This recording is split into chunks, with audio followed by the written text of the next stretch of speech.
Ashamaar kafuunii jirra jirtu nageenyi koo bakkuma jirtan maraatti isiniif haa ta'u hordoftoota KBK'tu akkam jirtu hundi keessan nagaa keessanii rabbiif galanni haa ta'u nagaa koodha. Egaa har'as viidiyoo birootiin deebi'ee dhufeetiin jira turtii keessan haga xumura viidiyichaatti na waliin gochuu hin dagatinaa jecha warri chaanaalii kanaaf haaraa taatan immoo sabiskiraayib gochuun maatii chaanaalii keenyaatti dabalamaa viidiyoo jaallattan laayik godhaa akkasumas sheer gochuun firaa fi hiriyoota keessan biroo biraan gahaa. Yaadaa fi gaaffii qabdan immoo karaa koomentii na gaafadha. Warri maatii taatanii deddeebitanii chaanaalii kana jajjabeessaa jirtaniif akkasuma keessaan gaaffilee garaagaraa na gaafachaa jirtan immoo hundi keessaan galatoomaa jecha. Egaa viidiyoon har'a qabadhee dhufe viidiyoon kanaan dura hojjechaa ture irratti rifeensa uumamaa keenyaa akkamittiin salphaatti kunuunfachuu dandeenya wantoota garaagaraa kanneen akka heermaaskii mana keessatti ofii keenya otoo ittiin dadhabiin mallanni keenya illee nu jala hin qisaasa'inii akkamittiin argachuuti dandeenya rifeensa bareedaa fi halluu bareedaa ta'e qabaachuu dandeenya kan jedhu hojjedheetiin ture. Egaa isa kana keessatti akka yaada keessanii fi gaaffii keessan irraatii hubadheetti waa'ee rifeensa keessanii ilaalchisee akkasiin abdii kutattan jechuudha. Inni kun immoo maaltu nutti fide rifeensi qibaatiin ani fayyadamu kan rifeensa dheeressuudha akkasitti itti fayyadamee seera isaa hundaa eegee fayyadame garuu jijjiirama ofirratti hin argine jechuun keessan waanuma oollee. Egaa biqiltuun tokko gaafa lafarra dhaabbatee biqiltuun ofii of kunuunsee albuuda lafa keessaa funaannachuutiin of guddisee firii gaarii kennus jira. Akkasumas immoo kan harka namaatii eegee yeroo yerootti kunuunsa yookaan wanta isa barbaachisu yoo hin kennamnee fi firii gaarii kennuutii hin danda'u. Wanneen isa barbaachisaniif kunuunsa gaarii yoo qabaate biqiltuun sun yoo seeraan kunuunfame garuu firii gaarii fi ija gaarii akka inni kennu inuma beekna jechuudha hundumti keenya iyyuu. Akkasuma rifeensa keenyas maal nurraa barbaada maal gochuu qabna maal yoo dibanne maal yoo fayyadamne akkamitti yoo hojjenne akkamitti yoo qabanne rifeensa dheeraa fi bareedaa ta'e qabaachuu qabna isa jedhu irratti. Egaa har'a wanti ajaa'ibaa fi isin hin beekne tokko isiniif qabadhee dhufeetiin jira jechuudha. Please viidiyoo akka xumuraatti daawwadha.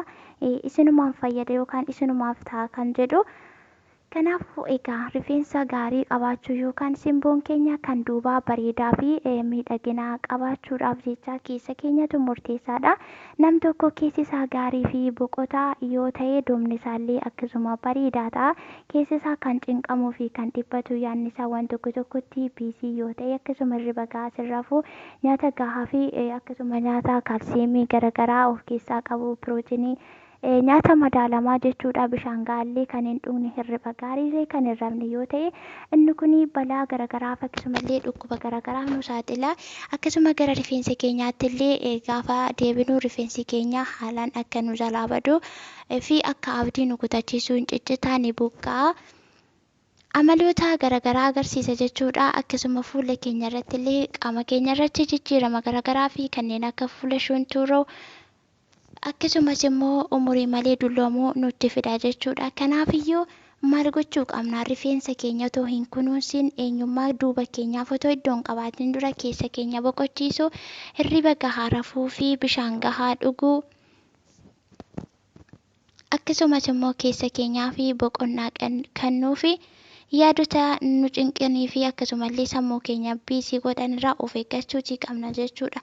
Gaafa kana goone rifeensi keenyallee baay'ee bareedaa fi akkasumallee dheerinni isaallee daran kan dabalu ta'a.